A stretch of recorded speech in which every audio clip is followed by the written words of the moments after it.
সুদখোর ইউনূসের কথা শুনে লাফাচ্ছে, আর ওই জামাতের ওরা কয়দিন আছে? জি আপা। সামনের 1 মাস থেকে কিনা দেখো। আপা আমার চিনছেন, আমি ছাত্রলীগের যুগ্ম আহ্বায়ক গোপালগঞ্জ সদরে আপা। হ্যাঁ আপা আপনাকে খুব মিস করতেছি আপা। আপা দেশের অবস্থা তো খুবই খারাপ আপা। খুবই খারাপ, সবার উপরে শুরু করছে এখন খুন করা। আপা আর ওই যে আজকে গতকালকে রাতে তো আপনার পার্টি অফিস থেকে 6 জনকে গ্রেপ্তার করছে, মানে গোপালগঞ্জের পার্টি অফিস থেকে আপা। আপনি নিউজ জানেন কিনা আপা? আমরা তো বাড়িতে ঘুমাইতে পারতেছি না আপা। এটা প্রশাসন খুব মানে খারাপ করতেছে, যৌথ বাহিনী অভিযান করতেছে আপা, এই অবস্থা। হ্যাঁ, ওখানে তো একজন শিবির আর একজন হলো ছাত্র দল, তাদেরকে বসাইছে এখন গোপালগঞ্জে। জি আপা, এটা আসলে গোপালগঞ্জের এখন আপা আমার আমার আসলে আপনার সাথে অনেকদিন ধরে কথা বলার ইচ্ছা ছিল, বাট আপনি ধরছেন, অনেক ধন্যবাদ আপা। আর আমাদের গোপালগঞ্জে একটা দিক নির্দেশনা দিবে এরকমের একজনকে একটু সেট করলে আমাদের জন্য ভালো হয়। আর দ্বিতীয়ত তাহলে সারা বাংলাদেশের নেতাকর্মীরা হয়তোবা নামতে পারতো। হ্যাঁ, একজনের নাম বলবা, সাথে সাথে তাদের একটা মামলা দেবে এবং গ্রেপ্তার করে নেবে।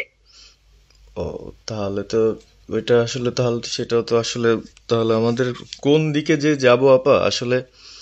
না, নিজেদেরই করতে হবে, যে জায়গায় যার অবস্থান থেকে কাজ করতে হবে। আপা আমার ইউনিয়ন হলো বুড়াশি ইউনিয়ন। এই যে আপনি যে নৌকায় করে চলতেন, মানে যে রাস্তা দিয়ে যেতেন। হ্যাঁ, আমি চিনি।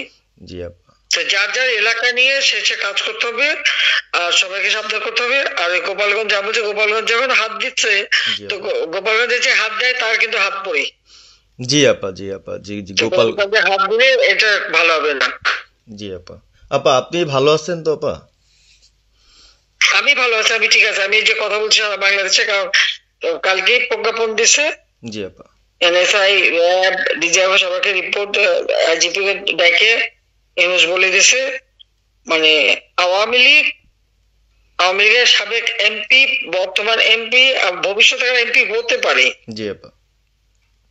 তারা তাদের আত্মীয় স্বজন, আত্মীয় স্বজন, জি আপা। প্লাস যারা কাউন্সিলর, মেম্বার, তারপরে মেয়র, যে যেখানে আছে, এবং তাদের আত্মীয় স্বজন সবাইকে অ্যারেস্ট করতে বলছে। তোরা কত করবে সেটাই তো কথা। হ্যাঁ আপা, এখন আমি কত করবে?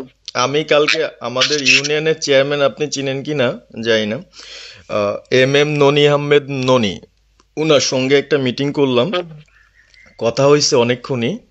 তো উনি দিক নির্দেশনা দিল এবং কালকেই যাওয়ার কথা ছিল আমাদের একটা মিছিল নিয়ে, বুড়াশি ইউনিয়নের যারা ছাত্রলীগ করে কর্মী যারা আছে এদের নিয়ে আমরা একটা মিছিল নিয়ে যাওয়ার কথা ছিল।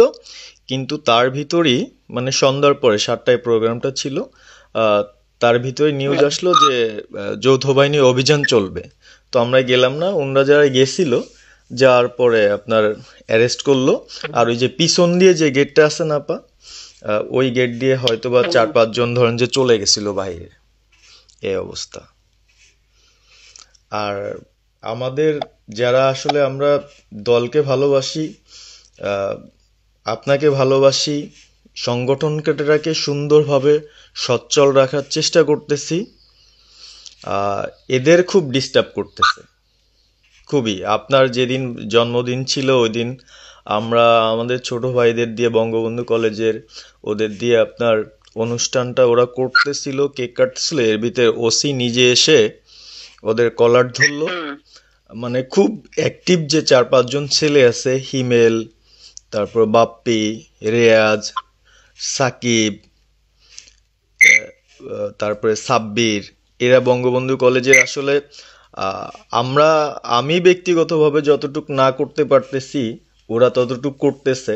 এবং আমরা একটা মশাল মিছিলও করলাম সেদিনও। আপনার আর্মি আমাদের পরবর্তীতে ওদের বাসায় যে ঝামেলা করলো, আমি একদম সামনে ছিলাম, আমি আপনার ওই ছবিটা পাঠাইছি, আপনি দেখছেন হয়তোবা। আর প্রত্যেকটা মিছিল মিটিং ইনশাল্লাহ আপা থাকি, কিন্তু এলাকার এমন একটা পরিস্থিতি সৃষ্টি হচ্ছে, সেটা হলো আপনার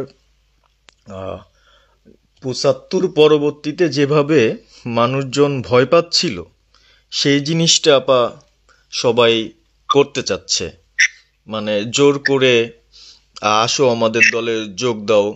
মানে দোকানে বসলে, চার দোকানে বসলে অনেক কিছু শোনা যায়, অনেক কিছু বোঝা যায়, কিন্তু এখন আমাদের দরকার সারা বাংলাদেশে, মানে আমার ক্ষুদ্র জ্ঞান থেকে বলতেছি, সারা বাংলাদেশে যে একটা সংগঠনটা চালাবে, আপনি সভাপতি থাকবেন এবং ভারপ্রাপ্ত যদি কাউকে কোনো দেওয়া যায় যাকে ভালো মনে করেন, তাহলে আমাদের সারা 64 জেলা। জি আপা, দাঁড়াও, এত পাকা কথা এখন বলার সময় না। সরি আপা। এখন যার নাম দেব তাকে সবার আগে অ্যারেস্ট করবে, জি আর তার নামে সবার আগে মামলা দেবে। জি আপা।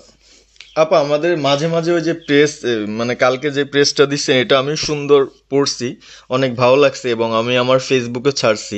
হ্যাঁ, ওটা আমি নিজে দেখে দিছি, আমি কারেকশন করে দিছি এবং আমাদের ফেসবুক ওটা দেওয়া হচ্ছে, ওইভাবেই যাবে।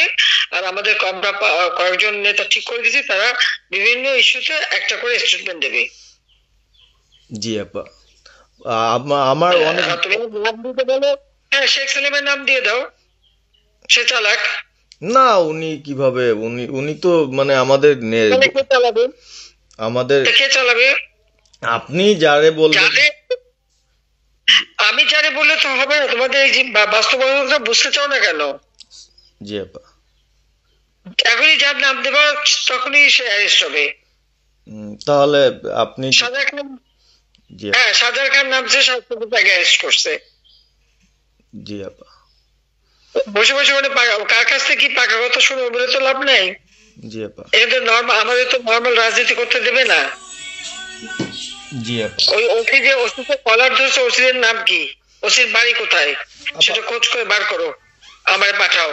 ঠিক আছে আপা, আমার আপা যদি সুযোগ থাকে আপা, আমি আজকেই আপনাকে ওই বিস্তারিত পাঠাচ্ছি, উনি কত সালে ঢুকছে সবকিছু পাঠাচ্ছি আপা আপনাকে। সবকিছু দাও, বললো যে 1 মাঘের শীত যায় না। ঠিক আছে আপা। 15 বছর দেশ বেতন ভাতা বাড়াইছি, রেশন বাড়াইছি, এই পুলিশের সবকিছু করে দিছি, জি আপা। আর্মিদের করে দিছি, জি এ আপা। পর্যন্ত যে কজন সব আমার প্রমোশন পাওয়া। জি আপা। আর এখন একেবারে ওই সুদখোর ইউনূসের কথা শুনে লাফাচ্ছে, আর ওই জামাতের ওরা কয়দিন আছে, জি আপা। সামনে 1 মাস থেকে কিনা দেখো।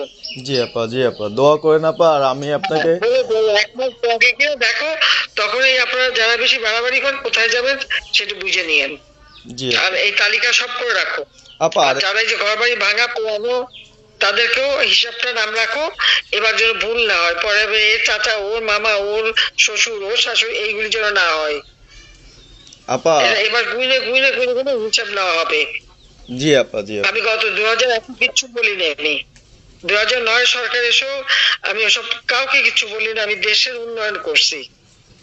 আল্লাহ এরপরে যদি আল্লাহ যদি সুযোগ দেয়, তার আগে যারা আমার নেতা কর্মীকে হাত দিচ্ছে, কোপায় কোপায় ছাত্রলীগে মারতেছে, প্রত্যেকের এক একটা শিক্ষা আমি দিয়ে ছাড়বো। আর